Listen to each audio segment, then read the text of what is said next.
Hello friends, स्वागत है आपका एक बार फिर से अपने यूट्यूब चैनल नॉलेज में।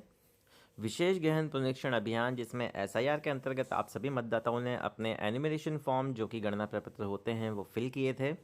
उसके बाद ऐसे मतदाता जिन्होंने अपने 2002 या 2003 की मैपिंग दर्शाई नहीं थी तो उनको नोटिस भी जारी हुए।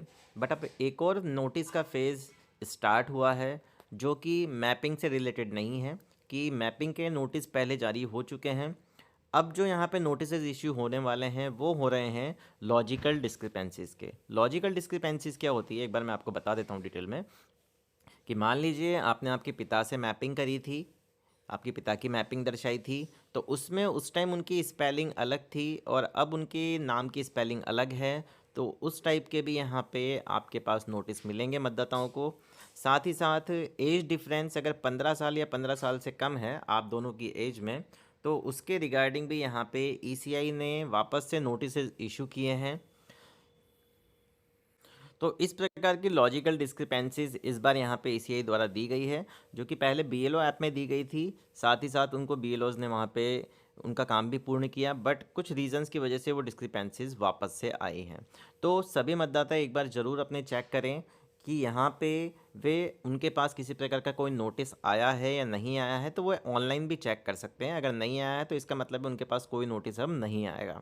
साथ ही साथ अगर कोई नोटिस उनको प्राप्त हुआ है तो उस नोटिस का जवाब वो ऑनलाइन दे सकते हैं। बीएलओ को उन कोई डॉक्यूमेंट देने की ज़रूरत नहीं पड़ेगी आपको, अगर आप ऑनलाइन ही वो सारे डॉक्यूमेंट यहाँ पे सबमिट कर देते हैं तो सिंपल सी 2 मिनट की प्रोसेस है। आपको यहाँ पे voters.eci.gov.in पे आ जाना है। जैसे आप देख सकते हैं वोटर सर्विस पोर्टल, यहाँ पे आपको एक ऑप्शन मिलेगा search your name in last SIR के नीचे ही submit document against notice issued, इस वाले ऑप्शन पे आपको क्लिक करना है। लेकिन उससे पहले आपके पास आपका अकाउंट होना बहुत ज़रूरी है। तो अगर आपका अकाउंट आपने यहाँ क्रिएट नहीं किया है तो आप साइन अप बटन पे क्लिक करके यहाँ पे आपका अकाउंट क्रिएट कर सकते हैं। सिंपल सा मोबाइल नंबर डालना है, एक ओटीपी आएगा, आपका नेम फिल करना है, सबमिट हो जाएगा, तो आपका अकाउंट क्रिएट हो जाएगा। अब हमें यहाँ पे लॉगिन करना है, हमने पहले से अकाउंट क्रिएट किया हुआ है। तो यहाँ पे हमें एपिक नंबर डालना है या मोबाइल नंबर डालना है हमारा रजिस्टर्ड, उसके बाद कैप्चा कोड डालना है, देन रिक्वेस्ट ओटीपी पे क्लिक करना है। अब हमारे रजिस्टर्ड मोबाइल नंबर पे हमें ओटीपी प्राप्त हो गया। अब हमें यहाँ पे ओटीपी मेंशन करेंगे and verify and login button पे क्लिक करेंगे। वेरीफाई एंड लॉगिन बटन पे क्लिक करने के बाद इस तरह का इंटरफेस आपके सामने ओपन हो जाता है।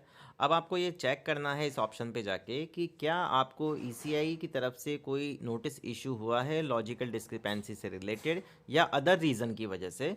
तो आपको सिंपल यहाँ पे आपका एपिक नंबर डालना है जो कि आपका वोटर आईडी नंबर होता है। तो वो आपको यहाँ पे मेंशन करना होगा। उसके बाद सेंड ओटीपी पे हम क्लिक करेंगे। तो यहाँ आप देख सकते हैं हमने वहाँ पे एपिक नंबर मेंशन कर दिया है, सेंड ओटीपी पे क्लिक किया है, तो हमें अब एक ओटीपी प्राप्त हुआ है। उस ओटीपी को डालने के बाद अगर आपके पास नोटिस यहाँ पे दिखता है, आपको ऑनलाइन शो होता है, तो इसका मतलब है कि आपको डॉक्यूमेंट अवेलेबल करवाने होंगे या अपलोड करने होंगे या बीएलओ आपके यहाँ से ले जाएंगे।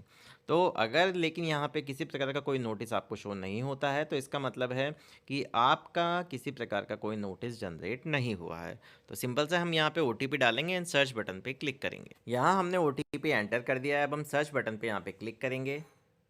सर्च बटन पे क्लिक करते ही मैसेज देता है no notice has been generated as on day, please check after few days.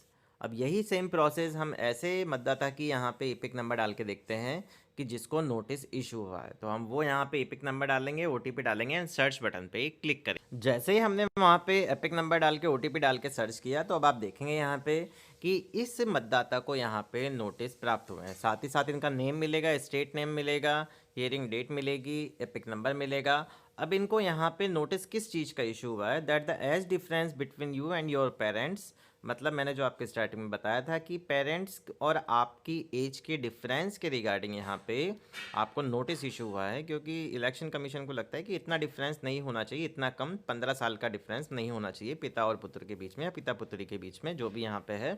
तो यहाँ पे इसी रिगार्डिंग यहाँ पे इनको नोटिस इशू हुआ है। तो हमें इस नोटिस का जवाब देना कैसे है, यहाँ आप देख सकते हैं कि गवर्नमेंट द्वारा जो 13 दस्तावेज निर्धारित किए गए थे, जिनमें मेन दस्तावेज जो हैं जो सभी के पास हो सकते हैं, 10th की मार्कशीट, जन्म प्रमाण पत्र, पासपोर्ट, जो भी 10th है या अपर जहाँ पे मार्कशीट्स है वो, साथ ही साथ मूल निवासी प्रमाण पत्र, वन अधिकार प्रमाण पत्र, जाति प्रमाण पत्र, ये सभी के पास अधिकतर होते हैं। साथ ही साथ आपके पास कोई भूमि आवंटन पट्टा प्रमाण पत्र हो तो वो भी यहाँ पे चलेगा। साथ ही साथ 1 जुलाई यहाँ 2025 के संदर्भ में जारी बिहार एसआईआर की निर्वाचक नामावली का अंश भी आप यहाँ पे, अगर किसी का एसआई हुआ हो तो वहाँ पे आप इसको अपलोड कर सकते हैं, कोई फैमिली मेम्बर हो तो।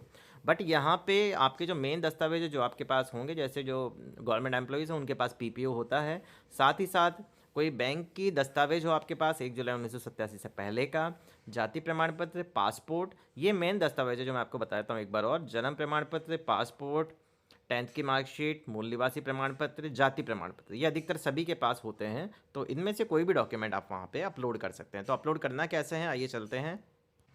जैसे आप स्क्रॉल करके थोड़ा नीचे आएंगे तो आपको देखना है यहाँ पे upload supporting document against notice reference number. तो यहाँ पे आपको फर्स्ट ऑप्शन मिलेगा proof of relationship with parents.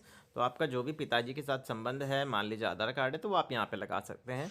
लेकिन आधार कार्ड यहाँ पे आप देखेंगे कि वैलिड नहीं बताया गया है। मैंने इसीलिए ही बोला है कि आप आधार यहाँ पे अटैच ना करें तो वो ज़्यादा बेटर होगा। आप यहाँ पे 10th की मार्कशीट लगा दीजिए, वो सबसे बेस्ट रहेगा। Proof of relationship with grand parents का कोई प्रूफ हो तो वो यहाँ अपलोड कर दीजिए। अगर आपके पास लास्ट एसआईआर की डिटेल पूरी की पूरी अवेलेबल है तो आप वो भी यहाँ पे मेंशन कर सकते हैं और उसका यहाँ पे फ्रंट और बैक पेज लगा सकते हैं, जो भी 2002 या 2003 की डिटेल है उसका। जब आप ये सारे डॉक्यूमेंट अटैच कर देंगे एंड सबमिट बटन पे क्लिक करेंगे तो इस तरह का इंटरफेस आपके सामने ओपन हो जाएगा। आधार के पोर्टल पे आपको ले जाएगा, साथ ही साथ आपको यहाँ पे आपका आधार नंबर डालना है, गेट ओटीपी पे क्लिक करना है, यहाँ पे आपको ओटीपी एंटर करना होगा, सबमिट बटन पे क्लिक करना होगा चेकबॉक्स पे क्लिक करके। तो इस तरह का आपके पास एक application has been submitted successfully and generated reference number जो भी है वो आपके सामने आ जाएगा और आपका काम यहीं से क्लियर हो जाएगा। आपको कहीं भी जाने की, यहाँ पे आपको किसी भी BLO को अलग से कोई डॉक्यूमेंट देने की ज़रूरत नहीं पड़ेगी अगर आपने ऑनलाइन यहाँ पे डॉक्यूमेंट सबमिट कर दिए हैं तो ये पूरी प्रोसेस है कि अभी एसआईआर में जो न्यू नोटिस इशू हुए हैं उससे रिलेटेड आप क्या कर सकते हैं। ऑनलाइन बैठे बैठे आप घर पे आराम से आपके डॉक्यूमेंट यहाँ पे अपलोड कर सकते हैं। साथ ही साथ चेक जरूर कर सकते हैं कि आपको नोटिस इशू हुआ है या नहीं। अगर आपको वीडियो पसंद आया हो तो प्लीज़ चैनल को सबसे पहले सब्सक्राइब करें, वीडियो को लाइक और शेयर करना ना भूलें। Thank you so much.